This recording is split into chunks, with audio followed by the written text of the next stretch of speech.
You're watching the Gog Pod. I'm your host, Goggsysaan, and today we've been joined by Lewis Irons. Now, for those who are unaware of your good self, tell us a bit about yourself, mate. Yes, thanks for the glowing introduction.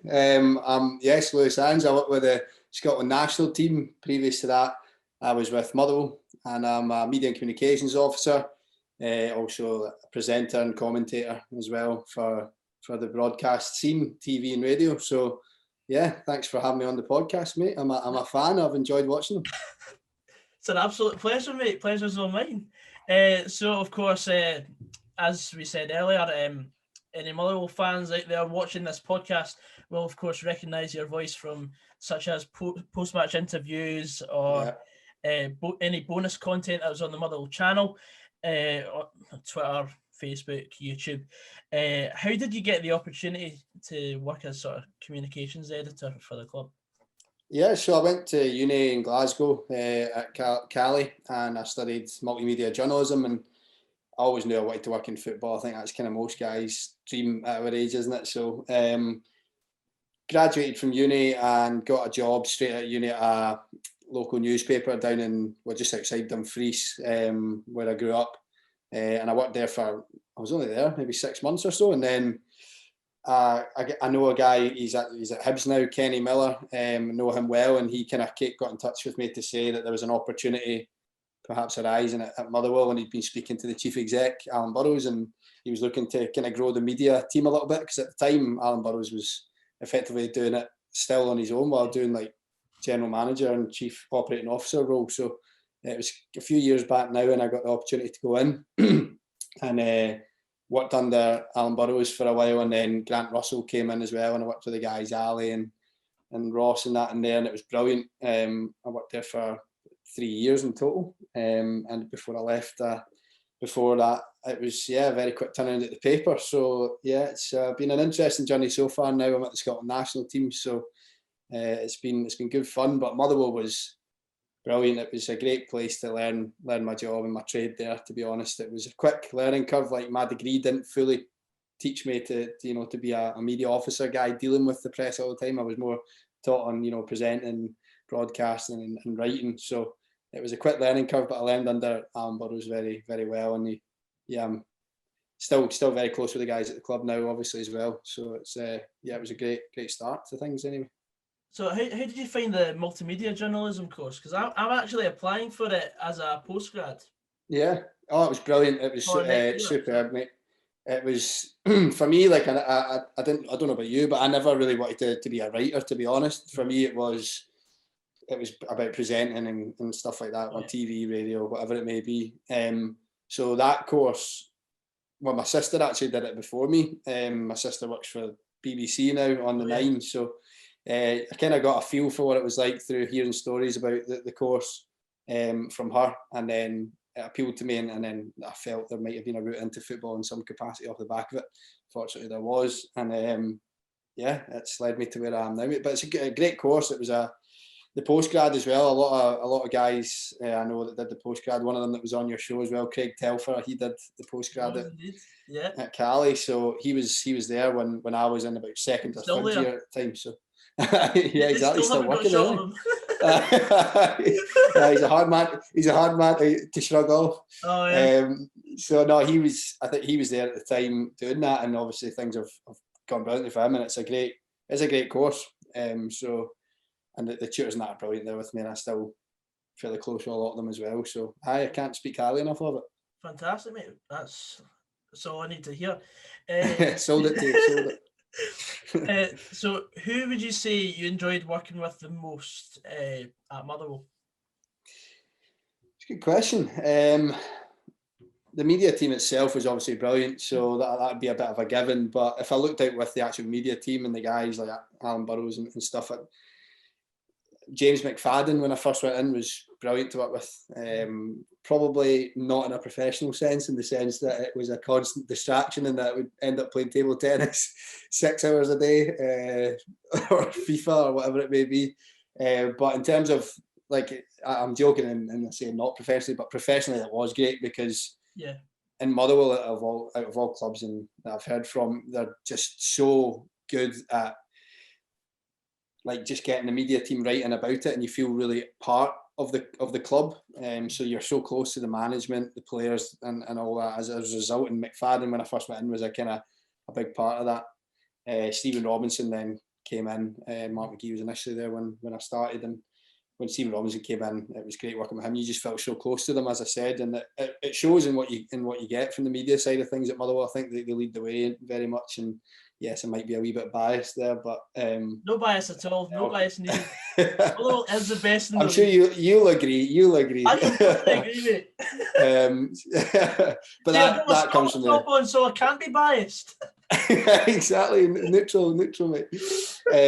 But yeah, it comes from the top down. It really does, and the guys are brilliant to work with. So it's hard to pick one out. But even some of the players that I worked with, like the guys like Richard Tate and Liam Grimshaw, were brilliant guys to work with. Alan Campbell and Barry Maguire, Davy Turnbull, that good crop of 21s that came through. They're great lads as well. So it was a great environment at the club. Brilliant. Who would you say was your favourite interview? At Motherwell? Could be, well, at Motherwell, then we'll broaden it out. We'll broaden it out after that. At Motherwell, my favourite, and I'll go different. I'll tell you a story about a bad interview. One that will stick with me, because I don't know if maybe the bad ones stick with you maybe more than the good ones, if you know what I mean, because you learn a lot from them. Yeah. And it was after Motherwell got put out of the Scottish Cup by Rangers at Ibrox under Mark McGee. I think Motherwell were 1-0 up and ended up losing 2-1. And I interviewed Mark McGee after the game, and he was really emotional. Like I'd spoke to him so quickly after full time that as a guy still feeling in the job, I learnt quickly from that I shouldn't have interviewed him, because he was too raw and he was too emotional, and naturally that's what happens in the game. So I interviewed him anyway, and I didn't quite pick that up, and the result was not a great interview in terms of for him, because I think a lot of Rangers fans probably enjoyed it because of the result and putting out a team and seeing how much they were suffering. When it comes to football, you're always going to enjoy putting another team down, aren't you? But it blew up a little bit, and I learnt quickly from it that to just adapt and not put a manager in that sort of position. It was probably unfair, and myself and Alan Burrows had a big conversation about that afterwards, because it was a kind of joint call at the time to do it, and I learnt a lot from that quite quickly. But there was some great interviews as well at Motherwell. I loved we did a wee series kind of towards the end of my time there, where I would go down to a cafe with a few of the players and have a chat over a coffee with them, and that was good. And you and I were just talking about it, like an interview can be quite rigid and formal, but a podcast, for example, is very different, and some people don't quite appreciate the difference, and something as subtle as that, I think, showed another side to the players, so they felt a bit more relaxed, and I enjoyed doing that and getting to know the players a bit better. So that was a good one as well. Stevie Hamill was a great one. I remember that sticks out. But some great interviews in my time at Motherwell, but that one with Mark McGee will live with me for a long time. Yeah, I don't know if you'll remember a certain clip of me from that same day. Yes, I do indeed. I do remember that, of course. That was a bad day, wasn't it? What? A bad day, mate. A bad day. Very bad day. But, I mean, long term, I think I've gained more than I've lost from it. So yeah, because like my subscribers basically doubled within like a few weeks. Superb. Who's winning there then? Exactly, and I got a wee paycheck from the video. So excellent. I mean, Rangers didn't even go on to win the cup, so I'm just saying. Well, they're certainly enjoying themselves now, to be fair, aren't they? So I know. Good time for the club. Great time for them. It sure is. I'm sure one day we'll get to have a. Motherwell we'll be celebrating again soon, mate. Don't worry. Aye. But when there's actually no COVID, that's when I'll be. Yes, exactly. Speaking of which, how did COVID affect your sort of job role at the SFA? Yeah, it was. I mean, the kind of glaring one that everyone is adjusting to, really, mate, is the working from home, and I mean, it's still working from home now. So apart from obviously around matches and stuff when we're back in at Hampden, it's just not the same. it affects your mindset more than anything, mate. Like initially it was okay for me. Like I didn't mind working from home. It was a bit of a novelty for a period of time, but actually, interestingly, I was working at home probably for about 6 months prior to COVID because I ruptured my ACL playing football. Oh no! And I couldn't move for honestly about in terms of waiting for my first operation. My leg was locked, like I couldn't move it the way that the ligaments had ruptured. So I couldn't move my leg, and I was working from home with a leg up, just sat for about 6 months. Like I said, it was probably I was working from home, so I was well versed in working from home, mate, when it came round. So I think literally about 2 or 3 weeks before COVID hit was when I eventually got back on my feet off the crutches and all that, back to normal, and then COVID. I know, like so it sort of curtailed my 1 year of university. Like it was going, everyone was great until March, and then boom, COVID. So I basically picked up all my portable gear and I just travelled home on the train from Sunderland to Cooper in Fife. And basically now I've got my own wee desk and I've basically done up half of my room. But for half the year I was just like, this is shite. Aye, grim, isn't it? Because I had a massive project that I was planning on just traveling the country, and then travel restrictions, and I just couldn't do anything. So it was just nonsense. It's been a challenge for everyone, isn't it? It's particularly now. I think everyone's feeling it mentally more than before. But my job was largely normal. Like a few, obviously, every business would be affected. A few people got put on furlough, but I was kind of working right through. So it was good for me in that sense because there's 3 guys in my team and I was the only one working kind of for periods, and then I swapped out with one of my colleagues at one point. But when you're the only one kind of picking everything up, you learn quite a lot quickly. So I was dealing with some heavy stuff at points, which kind of was character building for someone in my sort of job. So, and I'm still, what I say, fairly new to it. I'm just under 2 years there. So at the time when all that hit, it was a learning curve for me as well. But yeah, I'm just looking forward to things moving on from all this nonsense. I mean, at least this month, you've got a few games to look forward to as well. Exactly. Yeah. Looking forward to international football coming back. It's always great to get back to games. Coming from a club background, like when it was a game every weekend that I was dealing with, it makes it feel that bit longer when you're waiting for the international games to come around. But yeah, looking forward to this month. Big qualifiers ahead, so hopefully we can get off to a positive start. Aye, because it's only been the last few years where I've actually started to fully appreciate international football because of course as a groundhopper myself, I'd go to obviously the Motherwell game Saturday, see if there was anything within a 50-mile radius of where I live in midweek and go to that. And then I finally started going to Scotland games, and then I would just be like, well, why not try and just go abroad for a few games? So I mean, I went to San Marino. The game. Did you? Nice. Yeah. Nice. It was a great weekend till the game started. And then after that, obviously I had university, but then apart from that, I've been trying to. Had a chance. I've not had the chance to go to any more abroad Scotland games because of bastard virus. That little virus going about. I know it's the trips. When you see, I've barely had a chance. I can't really remember the last Scotland game with fans like that. I was kind of working at. It's grim, but I can't really remember either. Was it not the Kazakhstan game or San Marino at home? Probably would have been San Marino at home, which is crazy. But the trips, the fans are incredible. On those trips, one of my good mates was on that San Marino that very weekend, and he keeps telling me his stories from his perspective being there. It was, the buzz that you get with the fans, regardless of the game, no matter what way the game pans out, the fans love it and make the most of it, and it's great. I love seeing them travel in numbers. Can't wait for it to come back. So we had a wee discussion about this off camera.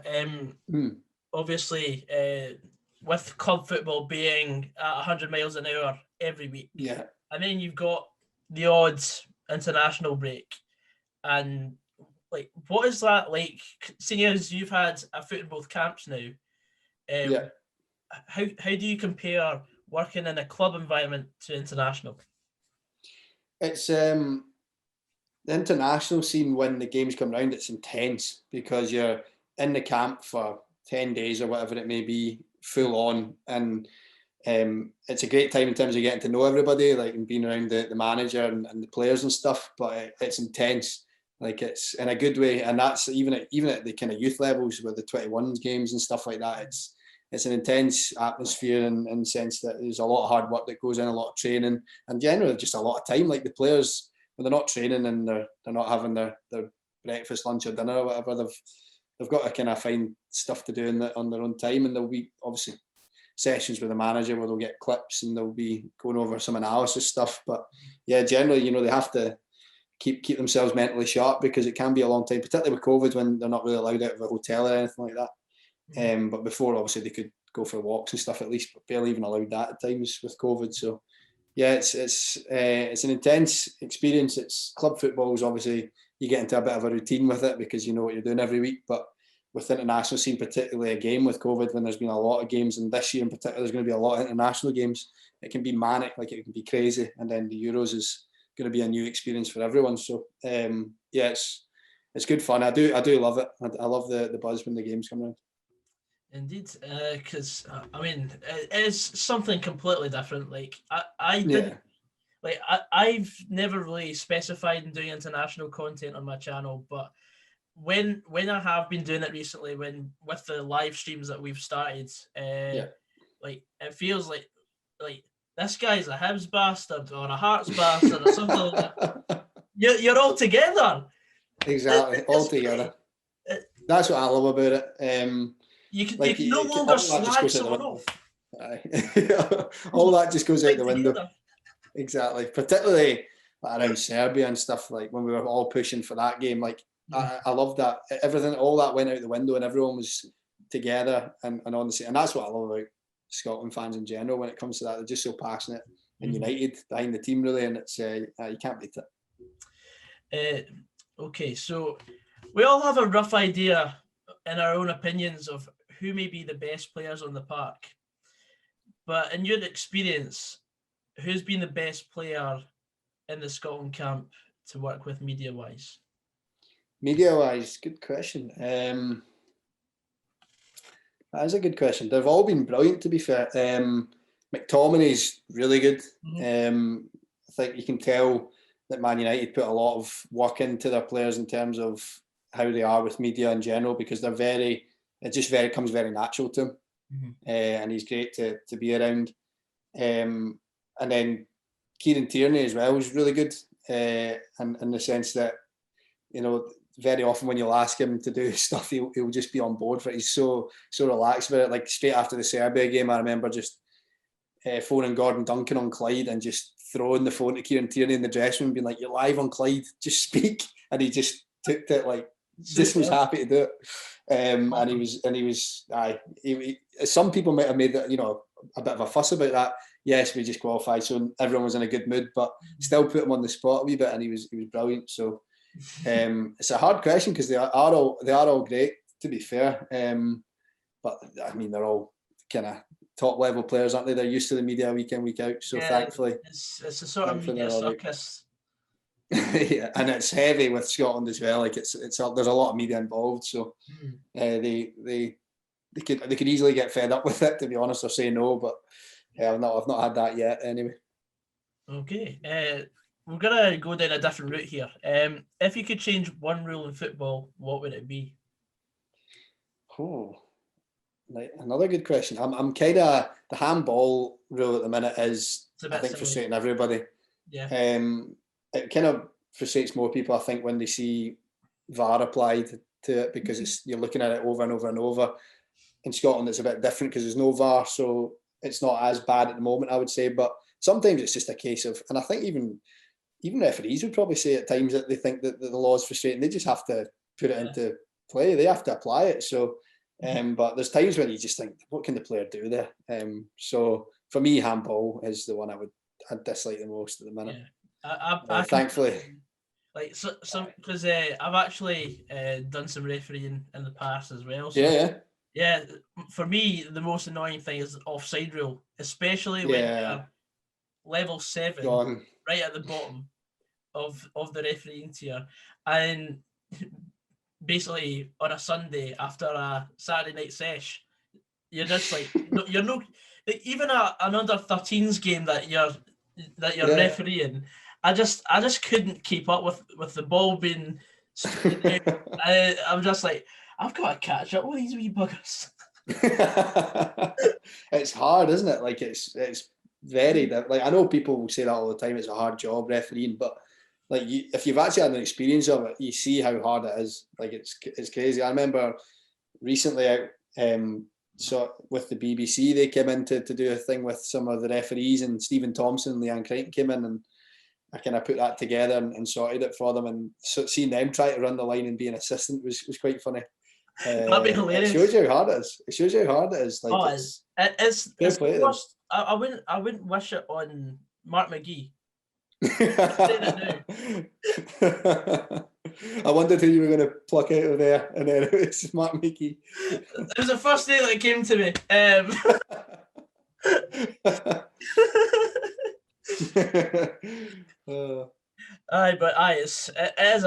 is a hellish job, and I actually have respect for a lot of the people that do the refereeing, and I'm not one for buying all these conspiracies about who supports who, because I mean, at the end of the day, you've got a job to do. You've got to be as professional as possible. I know, that's it. You do. So no, they do some job. To be fair, it's I like you. I would, you got to have an understanding about how difficult it actually is. So, it's not an easy job whatsoever. Although I will have to thank Hugh Dallas for not giving Celtic a penalty on Helicopter Sunday. Yeah, fond memories of that day, do you? Not many. That was actually a season before, or 2 seasons before I was fully going to Motherwell. Fully in. But yeah, I watched it from the telly, and I do watch recordings of said game. What was your first Motherwell game then that you went to? Believe it or not, my first Motherwell game was February 2005. Got beaten by Dundee. Scott McDonald scored first. Apparently we should have absolutely battered them, but we got beat 2-1. But my first game at Fir Park, we beat Kilmarnock 5-0. So, what a start that was! Wow. I mean, I thought it was going to be like that every week, but yeah. But then no. But to be fair, on the same day that Motherwell won 5-0, I got stung by a wasp. So that was a constant reminder of. You'll never forget that. It's not always perfect. Yeah, exactly. Brought back down to earth. Yeah. Absolutely. What would you say is your best memory you've gained from your career so far? It's got to be Serbia. Being there when we qualified, it was, wow, what a moment. Behind the goal for those penalties was a horrible experience. In many ways, it was absolute torture, like watching it. But when Marshall made the save, it was, a feeling like I'll never experience. I don't think ever again, unless we go far in the Euros this summer. But no, it was. Of course. Yeah, of course. When we go far. So yeah, that was got to be the highlight of my career. It was. I was very, very lucky to be there. Like it's, and I remember that every day. I've got my signed shirt from the players behind me as well. That I'll treasure forever, mate. So that's got to be up there. That's absolutely superb. So, funnily enough, moving on to the category of Scotland qualifying, which is highlighted here. What was your earliest memory watching the national team? Gosh, good question. I don't remember much on the pitch, but I remember glimmers of '98, the World Cup, and more my dad watching it, to be honest. My dad played football. He played for Partick Thistle and stuff, and so I was growing up around football. And I remember just watching highlights of '98, the Brazil game, for example. I just think obviously the whole spectacle around it was incredible. But I don't actually really remember watching the game at the time, but just growing up around it and seeing it and the way my dad, my granddad and that were around it, will live with me as well for a long time. And even more so now when we're preparing for the Euros and I'm looking back at those the clips and the goals, John Collins penalty and stuff, it just kind of gives me memories of what my dad and that were like around that time. So yeah, I'd say that's probably my earliest memory. Yeah, that's absolutely fair enough. Not a bad memory. Memory. Certainly not a bad memory. I think for me, my earliest, I recently found the match ticket for my first ever Scotland game. Oh, did you? Brilliant. Yeah. Funny enough, my mum found it.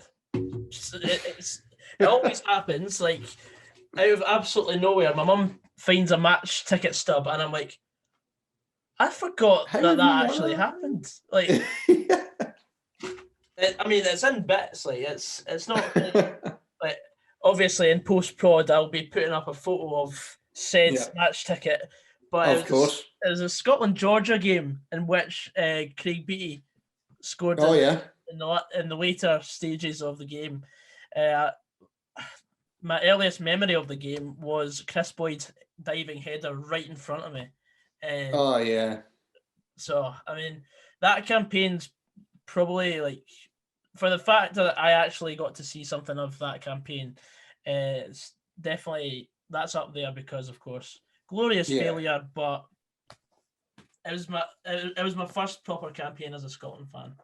Yeah, God, that's that. Yeah, you'll never forget those sorts of early experiences. Where we were like, I kind of remember more being around it and not actually remembering the games that I would get taken to games as a young boy. But it's more the atmosphere around it for me that I remembered at a young age, and like the fans and walking up to Hampden to me just felt mental when I was a wee boy walking up to it.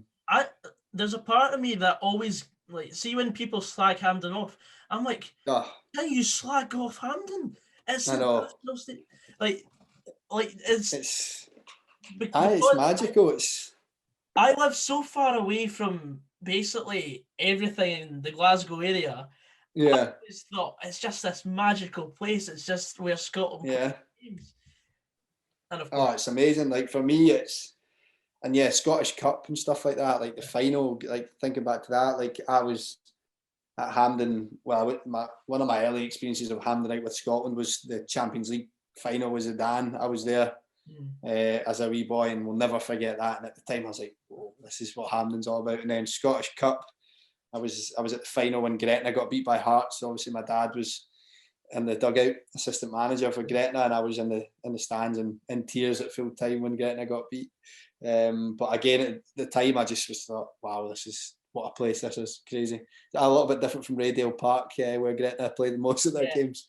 So it was quite special for those experiences. But yeah, I love Hampden. It's the memories as well for me. It makes it so special.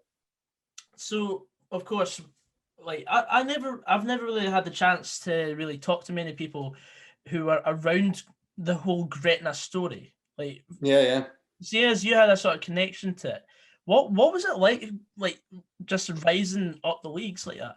Surreal. Because I grew up in Dumfries, I went to school with majority were Queen of the South fans. So there was a rivalry between Gretna and Queen of the South at that point, and Gretna came up through the leagues and obviously played Queens, and for the most part were like very successful against Queens, like 3-0, 4-0 victories, I remember.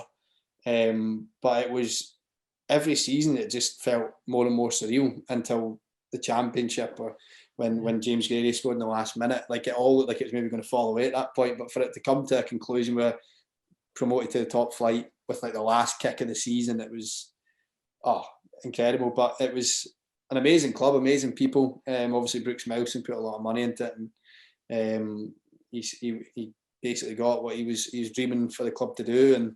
But no matter how much money you throw at it, to actually do it successfully and go up every league and get promoted every season it's incredible. What an experience. And it was great to be very close to it, obviously, and see firsthand. Yeah, I mean, obviously I was still 9 years old or something like that when, or 8 or 9 when Motherwell actually played them in the SPL. Of course. And one of the few teams to actually have a 100% record against them. Yeah, exactly. Yeah. But no, it was such a really bizarre fairy tale, and I was always fascinated by it. Yeah, it really was an incredible story. It was a very hard season when they did get into the top flight. Obviously ground sharing with Motherwell, which was an amazing thing for Motherwell to do, and certainly gave me a bit of a connection with Motherwell before I even worked with them. So it was like my dad obviously has a can't speak highly enough of Motherwell as a club for when he was in it for Park, and the way that everyone at the club was with Gretna was amazing. But it was a hard season. Like it was a step just too far in terms of, you know, the quality in the top flight really was quite something back then. I think I remember Gretna getting a few positive results against Dundee United at the time. Yeah. And that was kind of about the highlight of it, and nearly get a result against Celtic as well. I think it was Scott McDonald actually that scored in the last second of the game. And then I ended up working with him when I went to Motherwell. I'll never forgive him. But it was a fairy tale. It was amazing. Yeah, one of the funny news stories that I remember of that time was like when they were talking about obviously Gretna being basically kicked out of the top flight. Yeah. And they basically had like what a league would like without Gretna, just the 11 teams. And Motherwell moved from 3rd down to 4th because Dundee United had struggled so badly against them. Yeah. Like, I don't know what it was. It was Gretna just seemed to have this hold over Dundee United that season. It was incredible. Great. And Motherwell were the opposite. They had a great record against Gretna, like you said. But it was for that season, like getting up and playing the big teams at that point, like a team like Gretna, it was. Yeah, you never thought you would have seen those days. The Scottish Cup run that came when Gretna were in the 2nd division at the time and just got promoted that season was amazing. Beating Dundee 3-0 at Hampden, that was one of the best days of my life, because you're going against a team like Dundee thinking, oh, here we go. And 3-0, nobody saw that coming, I don't think so. Nah, that was completely bizarre. I know, and then so close. I think that's just the word to describe Gretna, just a bizarre story. A bizarre story that I don't think we'll see again. Like it was a complete, it was a freak. Yeah, it was. The players were, because Gretna were based so close to the border as well. They did have quite a strong English contingent of players that they kind of pulled in, and they were like some really good players. Gavin Skelton was. Gavin Skelton. He was such a what a player. What a player! I know. I was gutted for him that it was his penalty that crashed off the crossbar against Hearts in the final, but he was a brilliant player. Yeah, he did very well for my dad, that's for sure. Gavin Skelton. One other player, Kenny Duker. Oh yes, the doctor, the good doctor. The doctor. I actually played a game against him. Did you? Yeah, I'm not sure if you're aware of the Scottish YouTube team. Yep. The charity football team that we've got is basically all Scottish YouTubers, and we had a bounce game before we played against a team at the Falkirk Stadium. We played a bounce match, and Kenny Duker had just retired, and we were up against him. Like he scored he scored a few goals, and he went in goals for the second half. And I scored into Kenny Duker in the second half. There we go. That's not a bad story. I know. He parried a shot. I ran in, left foot, bottom corner. Big guy as well. He'd film most of the goal. He did. It's one of the few times I've actually used my left foot properly.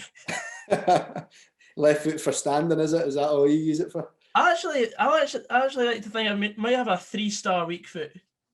Aye, 3 stars, as much as that. Nice. As much as that, yeah. I'm sure I'll get to test it again one day. I know. That's one of the things I have missed most is just playing football. Actually, yeah.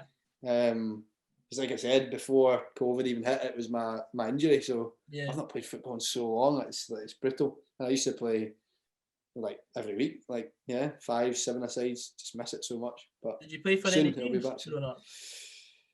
Growing up, I just kind of local teams down in Dumfries, but never to any decent level really. Yeah, me too. It was. That's why I swiftly knew I wanted to work in football as opposed to play. I was okay. Like I was never like great at all. But I sort of peaked at boys' club. It's not a bad peak, mate. It's not a bad. It's not. Glenoffice Colts. That was my final proper team. Nice. And dabbled in St Andrews as well. I say that as if it was a professional career. Anyway, so Scotland have never made it out of a group before in a major finals. It's 2021 year. Yes, it is. I do believe that. I just think under Steve Clarke, Scotland are just hard to beat. And that's what I've wanted Scotland to be for as long as I can remember. I just want to be a team that it's hard to beat against any opponent, and you do feel that way, that you can get a result against any team really.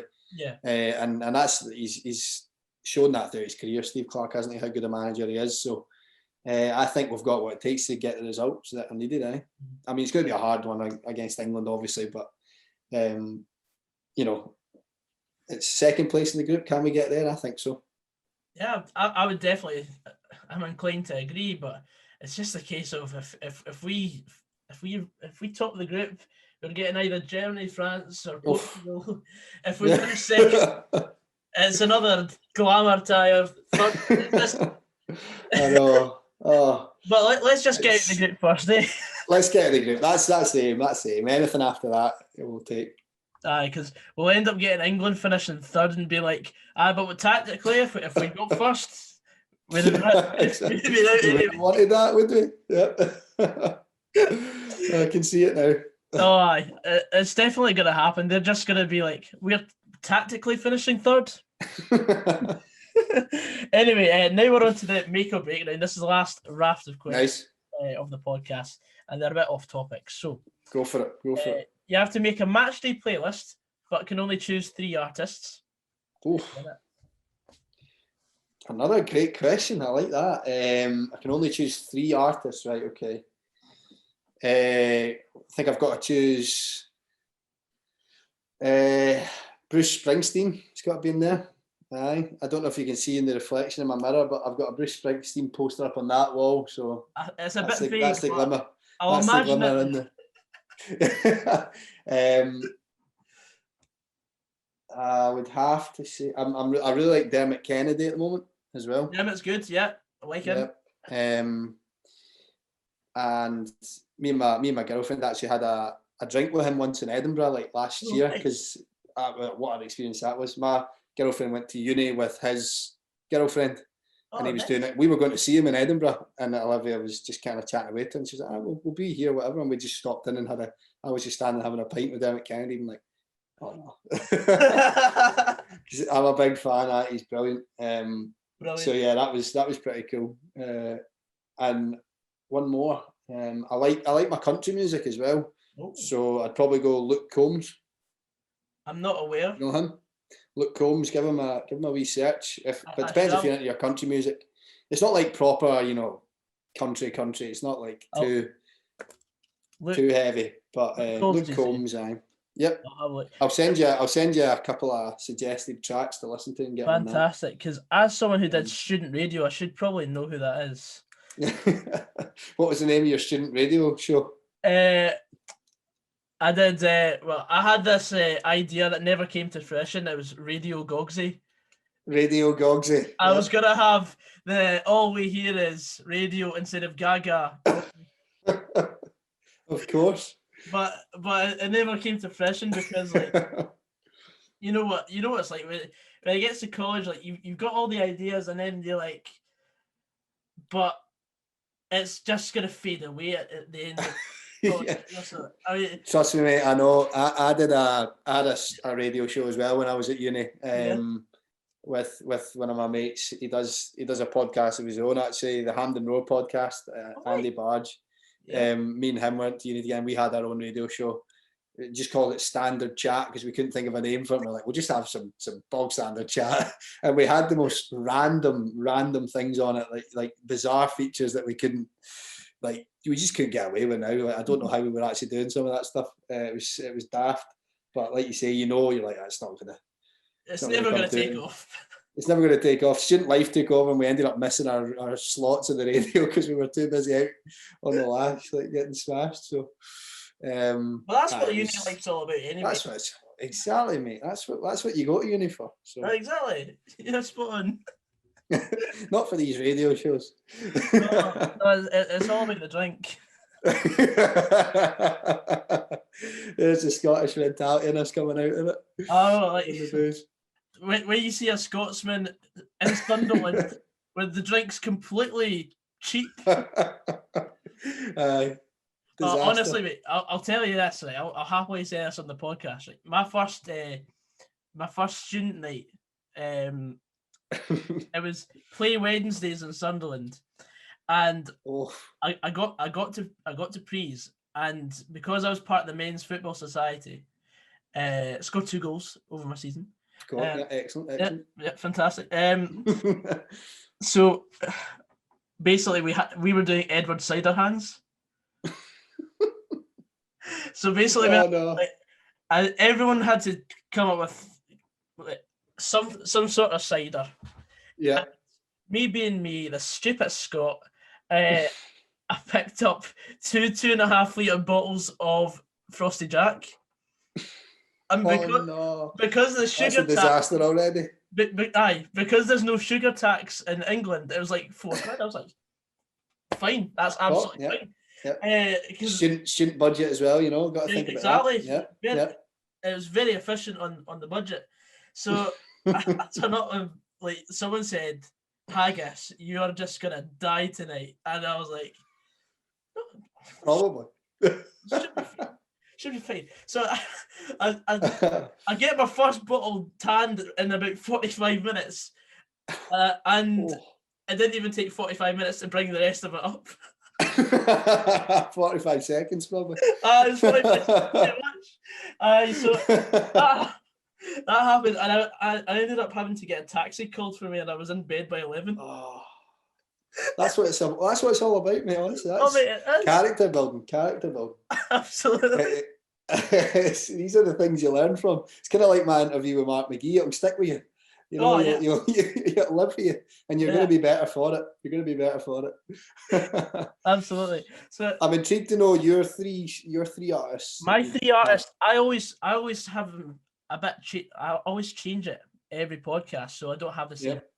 Nice. So for today, I'll go with Sundara Karma. Right. Loving a bit of Avicii right now. Good. Oh, of course. We'll go with Coldplay as well. Coldplay, nice. Because Coldplay had a feature with Avicii as well, so yeah, transitions into that. Nicely done. Good selection there. Yeah, definitely. I had a thing with like artists that are sort of undiscovered. Like I would have a radio show where like it's like artists that haven't really been put in the charts at all. Yeah. I never listen to the chart music. It's always like whatever's on my Spotify radio, I'll just play it. Yeah, play that. No, absolutely. I do a bit of singing myself actually. I used to, believe it or not, when I was at uni, I was also, I don't even know why I'm saying this. I'm putting myself. I was in a boy band. Would you believe? Oh, brilliant!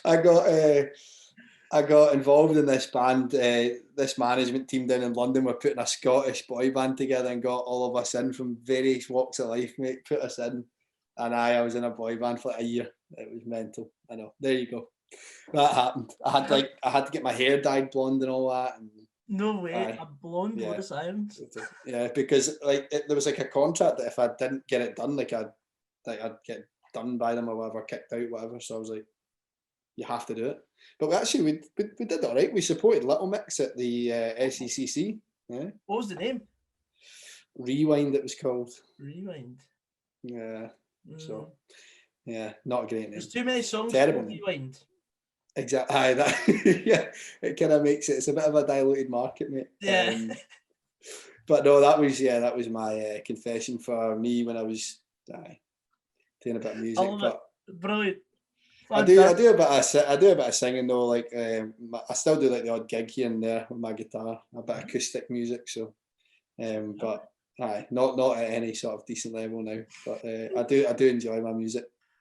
No, so while working for the SFA, you dabble in the sort of pre-match entertainment as well.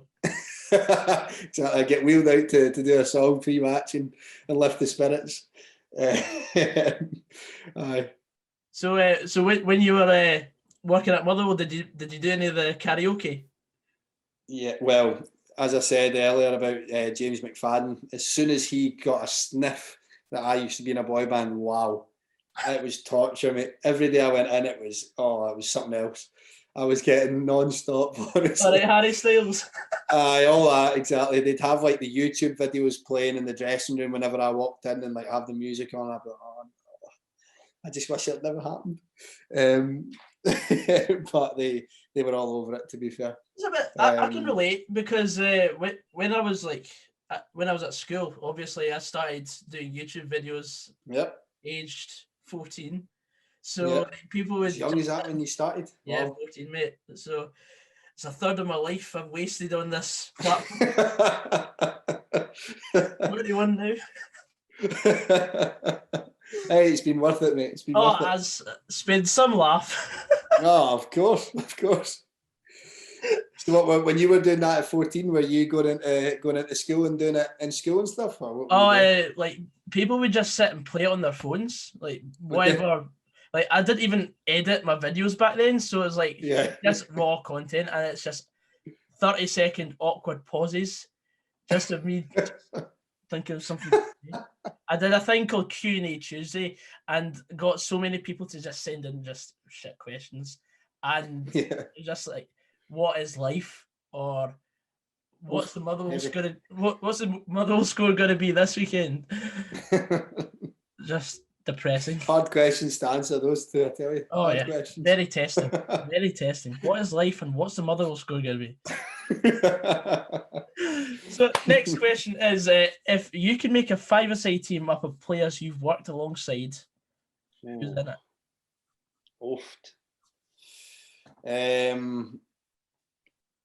Well, Andy Robertson's got to be in there. In goals, I'll go with, it's got to be Marshall for the save. McFadden's going to be in there as well. You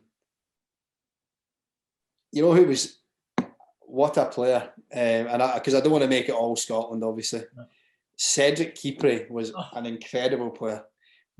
Like, what the fact he was like 21 or 22 when he was playing with Motherwell, like, he was incredible.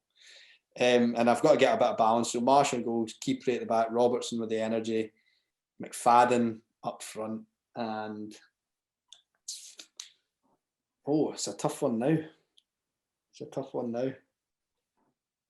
Probably John McGinn, John McGinn, because I need that energy as well. Him and Robertson will provide a lot of energy. McFadden will give the fairy dust, and Kipre will just dominate at the back. That's got to be it, surely. Kipre could do like 5 strides, and that's the length of the height. That's it, exactly. What a guy! What a player! Oh, absolutely. But then Davy Turnbull actually, or Louis Moult. That's a hard one. I'll leave it as it was, I think. Yeah. No, did I have McGinn over Turnbull? Did I? You had McGinn, yeah. No, that'll be my 5. Turnbull can come. He can break into the team at some point. The same way as he did at Motherwell. Fantastic. Exactly. Picture the scene. You're in the pick and mix aisle of a sweet shop and can only choose 3 sweets to put in your bag. What do you choose and why? I heard this question. Yeah, I've heard you ask this one before, but I didn't do my preparation for it, so I'm still cold here because I actually thought I had about 10. I was like, what one did I go for now? Strawberry laces. Laces. Good. Got to be selection. The fried eggs, probably. Ooh, interesting. You know, the ones that you get in Haribo. Aye. Yeah. And do I go for cola bottles or the sour cherries you get? They're good as well. Love a sour cherry. Yeah. Could be one of them actually. Or is it cola bottles? Or cola bottles. It's got to have a bit of fizz in there, surely. So yeah. I'll go cola bottles. I'll go safer. Is it the 5p or the 10p ones? Oh, 5p go. The 10p ones they can get a bit much for. Ooh, Aye. it's a bit like too it. much, ass. 5p for me. I'm still on the student budget, mate. Oh, fair game.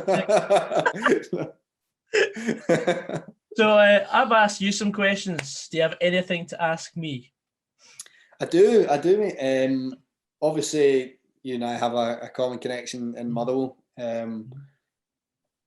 You've done your YouTube channel for a fair amount of time, mate. You've had some moments that have gone pretty viral. But is there anything that you, while you've been doing your YouTube, that you missed out on because of anything that you wish you could go back to and be there for or do again through Motherwell? Any games or moments that you wish?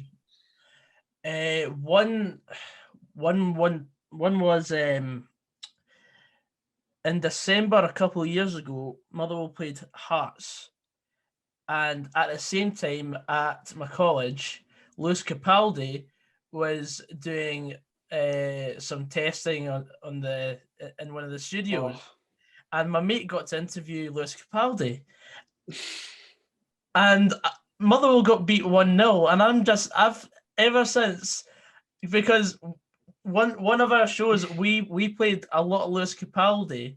Yeah. And we were like, you know what, we should try and get him in. He's an up and coming artist. He'd be great to have on. And my mate Jamie's like, oh, you know what I did when I was speaking to Lewis Capaldi? I showed him how to get verified on Tinder.